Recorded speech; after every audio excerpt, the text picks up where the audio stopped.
Hello, Tenacious Titans. Mrs. Shane here, coming to you from my home office. I want to tell every one of you that I love you and miss each and every one of you so much. I also want to say that I'm proud of all the hard work I've seen you doing the last couple days. You've really shown your backpack skills of resilience and perseverance as we've gone through this very difficult time. I hope that we get to see each other very soon in the classroom. But until then, in the meantime, I'm going to be making videos for you of me reading our book, Maniac Magee by Jerry Spinelli. Remember, we started this book before school let out, and I was reading it, Mr. Ishmael was reading it, and Miss Ming was reading it. And since it's been a while, it's been about 3 to 4 weeks since we've been at school, we probably have forgotten what the book is about. So I'm going to start back at the beginning and read chapters 1 through 6 first. And that's great because a good book is meant to be read over and over again. And when you reread, it helps to build up your fluency. Fluency is the rate that you read, because when you're reading, you want it to flow. You don't want to sound like a robot when you're reading. You don't want to go like, the cat went to the store. You want to sound more like, the cat went to the store, kind of like when we're speaking. Another benefit of when you reread is it helps build your comprehension. There are many times when I'm reading and I realize, I didn't understand what that meant. So I go back and I reread and take my time so that I can comprehend, because reading is comprehension. Before I start reading chapters 1 through 6, I want to go over some of the vocabulary that you're going to hear in these chapters. The first word is trestle. Oops, sorry, it's upside down. Trestle is a rigid frame used as a support, made of a horizontal beam supported by 2 pairs of sloping legs. Trestles are, and this is what the form that they're talking about, and trestles are often used in bridges. You might hear a bridge referred to as a trestle bridge because that design helps to support it. The next word is hoisted. To hoist something is an act of raising or lifting something.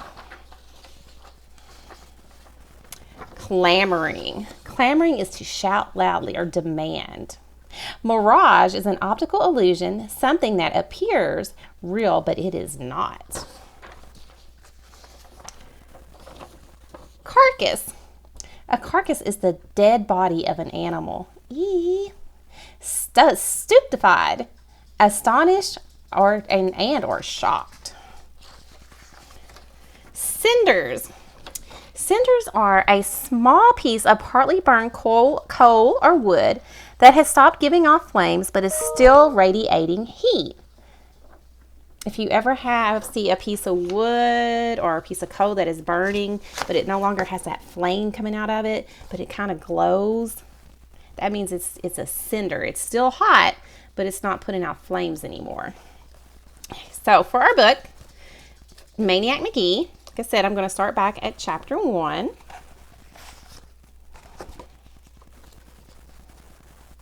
Okay. Chapter 1. Maniac Magee was not born in a dump. He was born in a house, a pretty ordinary house, right across from the river here in Bridgeport, and he had regular parents, a mother and a father, but not for long. One day, his parents left him with a sitter and took the P&W high-speed trolley into the city. On the way home, they were on board when the P&W had its famous crash. When the motorman was drunk and took the high trestle over the Schuylkill River at 60 miles an hour, and the whole caboodle took a swan dive into the water. And just like that, Maniac was an orphan. He was 3 years old. Of course, to be accurate, he wasn't really Maniac then. He was Jeffrey Lionel Magee. Little Jeffrey was shipped off to his nearest relatives, Aunt Dot and Uncle Dan. They lived in Hollidaysburg in the western part of Pennsylvania. Aunt Dot and Uncle Dan hated each other, but because they were strict Catholics, they wouldn't get a divorce. Around the time Jeffrey arrived, they stopped talking to each other. Then they stopped sharing. Pretty soon, there were 2 of everything in the house. 2 bathrooms, 2 TVs, 2 refrigerators, 2 toasters. If it were possible, they would have had 2 Jeffreys. As it was, they split him up as best they could. For instance, He could eat dinner with Aunt Dot on Monday, with Uncle Dan on Tuesday, and so on. 8 years of that. Then came the night of the spring musicale in Jeffrey's school. He was in the chorus. There was only one show and one auditorium, so Aunt Dot and Uncle Dan were forced to share at least that much. Aunt Dot sat on one side, Uncle Dan on the other. Jeffrey probably started screaming from the start of the song, which was Talk to the Animals. But nobody knew it because he was drowned out by all the other voices. Then the music ended. And Jeffrey went right on screaming, his face bright red by now, his neck bulging. The music director faced the singers, frozen with his arms still raised. In the audience, faces began to change. There was a quick smatter of giggling by some people who figured the screaming kid was some part of the show. Some funny animal maybe. Then the giggling stopped, and eyes started to shift, and heads started to turn, because now everybody could see that this wasn't part of the show at all. That little Jeffrey Magee wasn't supposed to be up there on the risers, pointing to his aunt and uncle, bellowing out from the midst of the chorus, "Talk, talk, will you? Talk, talk, talk." No one knew it then, but it was the burst scream of a legend. And that's when the running started. 3 springy steps down from the risers. Girls in pastel dresses screaming. The music director lunging, a leap from the stage, out the side door, and into the starry, sweet onion grass-smelling night. Never again to return to the house of 2 toasters. Never again to return to school. Chapter 2. Everybody knows that Maniac Magee, then Jeffrey, started out in Hollidaysburg and wound up in 2 mills. The question is, what took him so long? And what did he do along the way? Sure, 200 miles is a long way, especially on foot. But the year that it took him to cover it was about 51 weeks more than he needed. Figuring the way he could run even then. The legend doesn't have the answer. That's why this period is known as the lost year. And another question, why did he stay here? Why 2 mills? Of course, there's the obvious answer that it's sitting right across the Scullyville Kill is Bridgeport, where he was born. Yet there are other theories. Some say he just got tired of running. Some say it was the butterscotch crimpets. And some say he only intended to pause here, but that he stayed because he was so happy to make a friend. If you listen to everybody who claims to have seen Jeffrey Maniac Magee that first day, there must have been 10,000 people in a parade of fire trucks waiting for him at the town limits. Don't believe it. A couple of people truly remember, and here's what they saw. A scraggly little kid jogging toward them, the soles of both sneakers hanging by their hinges, and floppy open little dog tongues each time they came up from the pavement. But it was something they heard that made him stick in their minds all these years. As he passed them, he said, "Hi," just hi, and he was gone. They stopped, they blinked, they turned, they stared after him, they wondered, do I know that kid? Because people just don't say that to strangers out of the blue. Chapter 3. As for the first person to actually stop and talk with Maniac, that would be Amanda Beale. And it happened because of a mistake. It was around 8 in the morning, and Amanda was heading for grade school, like hundreds of other kids all over town. What made Amanda different was that she was carrying a suitcase, and that's what caught Maniac's eye. He figured she was like him, running away. So he stopped and said, "Hi." Amanda was suspicious. Who was this white stranger kid, and what was he doing in the East End, where almost all the kids were black? And why was he saying that? But Amanda Beale was also friendly, so she stopped and said, "Hi back." "Are you running away?" Jeffrey asked her. "Huh?" said Amanda. Jeffrey pointed at the suitcase. Amanda frowned, then laughed. She laughed so hard she began to lose her balance. So she set the suitcase down and sat on it so she could laugh more safely. When at last she could speak, she said, "I'm not running away. I'm going to school." She saw the puzzlement on his face. She got off the suitcase and opened it right there on the sidewalk. Jeffrey gasped. Books? Books, all right. Both sides of the suitcase crammed with them. Dozens more than anyone would ever need for homework. Jeffrey fell to his knees. He and Amanda and the suitcase were like a rock in a stream. The schoolgoers just flowed to the left and right around them. He turned his head this way and that to read the titles. He lifted the books on top to see the ones beneath. There were fiction books and non-fiction books, who did it books and let's be friend books, and what is it books and how to books and how not to books and just regular kid books. On the bottom was a single volume from an encyclopedia. It was the letter A. My library, Amanda Bill said proudly. Somebody called. Gonna be late for school, girl. Amanda looked up. The street was almost deserted.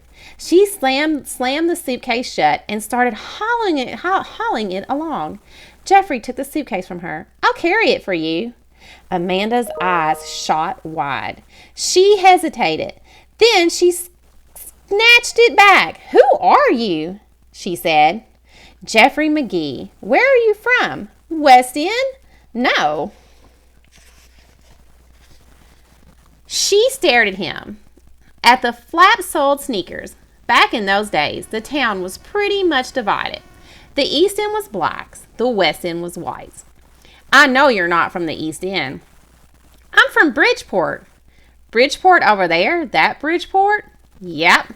Well, why aren't you there? It's where I'm from, not where I am. Great. So where do you live? Jeffrey looked around. I don't know. Maybe here? Maybe. Amanda shook her head and chuckled. Maybe you better go ask your mother and father if you live here or not. She speeded up. Jeffrey dropped back for a second, then caught up with her. Why are you taking all those books to school? Amanda told him. She told him about her little brother and sister at home who loved to crayon every piece of paper they could find, whether or not it already had type all over it. And about the dog, Bow Wow, who chewed everything he could get his teeth on, and that she said was why she carried her whole library to and from school every day. First bell was ringing. The school was still a block away. Amanda ran. Jeffrey ran. Can I have a book, he said. They're mine, she said. Just to read. To borrow? No. Please, what's your name? Amanda. Please, Amanda, anyone, your shortest one. I'm late now, and I'm not going to stop and open up this thing again. Forget it. He stopped. Amanda! She kept running, then stopped, turned, and glared. What kind of kid was this anyway? All grungy, ripped shirt. Why didn't he go back to Bridgeport or the West End where he belonged? Bothersome white girl up there, and why was she still standing here? So what if I loaned you one, huh? How am I going to get it back? I'll bring it back, honest. If it's the last thing I do, what's your address? 728 Sycamore. But you can't come there. You can't even be here. Second bell rang. Amanda screamed, whirled, ran. Amanda! She stopped, turned around. Oh, she squeaked.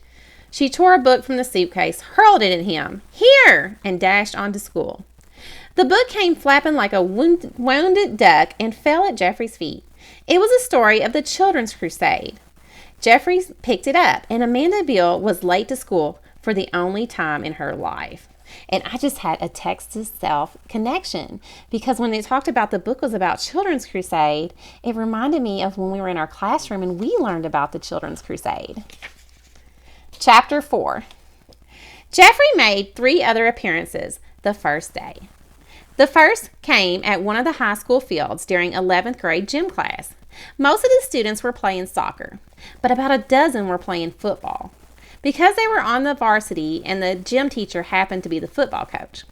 The star quarterback, Brian Dennehy, wound up and threw a 60-yarder to his favorite receiver, James, hands down, who was streaking a fly pattern down the sideline. But the ball never quite reached hands. Just as he was about to cradle it in his big, brown, loving mitts, it vanished. By the time he recovered from the shock, a little kid was weaving upfield through the varsity football players. Nobody laid a paw on him. When the kid got down to the soccer field, he turned and punted the ball. It sailed back over the up-looking gym classers, spiraling more perfectly than anything Brian Dennehy had ever thrown, and landed in the overstretched hands of still-stunned hands down. Then the kid ran off. There was one other thing, something that all of them saw but no one believed until they compared notes after school that day. Up until the punt, the kid had done everything with one hand. He had to, because in his other hand was a book. Chapter 5. Later on that first day, there was a commotion in the West End. At 803 Oral Street, to be exact. At the backyard of 803 Oral, to be exacter. This, of course, was the infamous address of Finsterwald. Kids stayed away from Finsterwalds the way old people stayed away from Saturday afternoon matinees at a $2 movie. And that would happen to a kid who didn't stay away. That was a question best left unanswered. Suffice is to say, they occasionally, even today, if some poor, raggedy, nicotine-stained wretch is seen shuffling through town, word will spread that this once was a bright, happy, normal child who had the misfortune of blundering into Finsterwald's property. That's why, if you valued your life, you never chased a ball into Finsterwald's backyard. Finsterwald's backyard was a graveyard of tennis balls and baseballs and footballs and frisbees and model airplanes and one-way boomerangs. That's why his front steps were the only unset-on front steps in town. Why no paper kid would ever deliver there, and why no kid on a snow day would ever shovel that sidewalk, not for $1,000,000,000. So it was late afternoon, and screams were coming from the Finsterwalds. Who, what, why? The screamer was a boy whose name is lost to us, for after this day, he disappears from the pages of history. We believe he was about 10 years old. Let's call him Arnold Jones. Arnold Jones was being hoisted in the air above Finsterwald's backyard fence. The hoisters were 3 or 4 high school kids. This was one of the things they did for fun. Arnold Jones had apparently forgotten one of the cardinal rules of survival in the West End. Never let yourself be near Finsterwalds and high school kids at the same time. So there's Arnold Jones held up by all these hands, flopping and kicking and shrieking like some poor Aztec human sacrifice about to be tossed off a pyramid. No, no, please, he pleads, please. So of course they do it. The high schoolers dump him into the yard, and now they back off, no longer laughing, just watching the back door of the house, the windows, the dark green shades. As for Arnold Jones, he clams up the instant he hits the ground. He's on his knees now, all hunched and puckered. His eyes goggle at the back door, at the doorknob.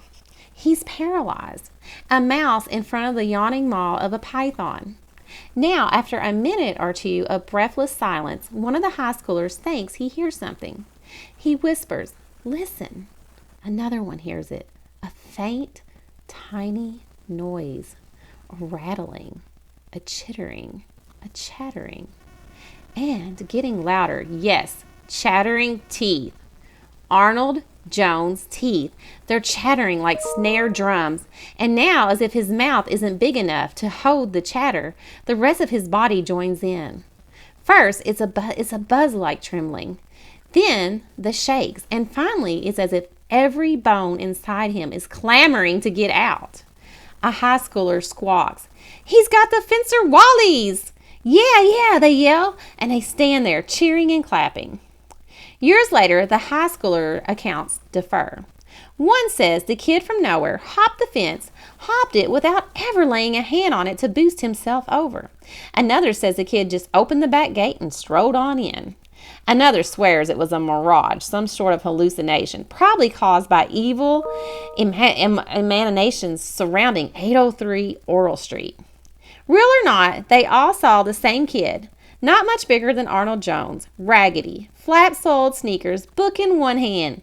They saw him walk right up to Arnold, and they saw Arnold look at him and faint dead away. Such a bad case of the Finsterwallies did Arnold have that his whole body kept shaking for half a minute after he conked out. The Phantom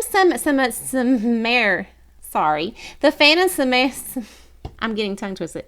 The Phantom Samaritan stuck the book between his teeth, crouched down, hoisted Arnold Jones' limp carcass over his body, and hauled him out of there like a sack of flour. Unfortunately, he chose to put Arnold down at the one spot in town as bad as Finsterwald's backyard, namely Finsterwald's front steps. When Arnold came to and discovered this, he took off like a horsefly from a swatter. As the stupefied high schoolers were leaving the scene, they looked back. They saw the kid, Cool Times 10, stretch out on the forbidden steps and open his book to read. This is a very brave kid.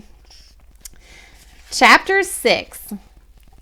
After about an hour later, Mrs. Valerie Pickwell twanged open her back screen door, stood on the step, and whistled. As whistles go, Mrs. Pickwell's was one of the all-time greats. It reeled in every Pickwell kid for dinner every night. Never was a Pickwell kid ever late for dinner. It's a record that will probably stand forever. The whistle wasn't loud. It wasn't screechy. It was a simple two-note job, one high note, one low. To an outsider, it wouldn't sound all that special, but to the ears of Pickwell kid, it was magic. Somehow, it had the ability to slip through the slush of 5 o'clock noises to reach its targets. So from the dump, from the creek, from the tracks from Red Hill, in ran the Pickwell kids for dinner, all 10 of them. And to that, the parents, Baby Diddy, grandmother and grandfather Pickwell, great-grandfather Pickwell, and a down-and-out taxi driver whom Mr. Pickwell was helping out. The Pickwells were always helping out somebody. All that, and you had what Mrs. Pickles called her small nation. Only a ping-pong table was big enough to seat them all, and that's what they ate around. Dinner was spaghetti. In fact, every third night was spaghetti. When dinner was over and they were all bringing their dirty dishes to the kitchen, Dominic Pickwell said to Duke Pickwell, "Who's that kid?" "What kid?" said Duke. "The kid next to you at the table." "I don't know. I thought Donald knew him." "I don't know him," said Donald. "I thought Dion knew him." "Never saw him," said Dion. "I figured he was Deidre's new boyfriend." Deidre kicked Dion in the shins. Duke checked back in the dining room. "He's gone." The Pickwell kids dashed out the back door to the top of Ryko Hill. They scanned the railroad tracks. There he was passing Red Hill, a book in his hand. He was running, passing the Spear Field now. And the Pickwell kids had to blink and squint and shade their eyes to make sure what they were seeing was right. Because the kid wasn't running the cinders alongside the tracks or the wooden ties. No, he was running where the Pickwells themselves, where every other kid had only ever walked, on the steel rail itself. Wow, I just had that image of what it would look like to see a boy running on the actual rail. So the rail of the railroad track, that's really small. It's not very big. So just that image of a child running on that. So I finished with chapters 1 through 6. There will be underneath reading next week. There will be a lesson that goes with this book, and it'll be a novel study. Those vocabulary words that are at the beginning of the video that I went over, you'll be able to use for the novel study. I will also make another video, a screen Castify video, to show you how to work through the digital notebook that will go with this book. That'll be our novel study guide. And I'll go over the questions. And you can review this video as many times as you need to, and you can pause it when you need to help you with the questions that are on the study guide. And also, if you have anything you want to discuss or ask questions or talk about the book, please feel free to do that in the Google Classroom underneath comments. So see you next time.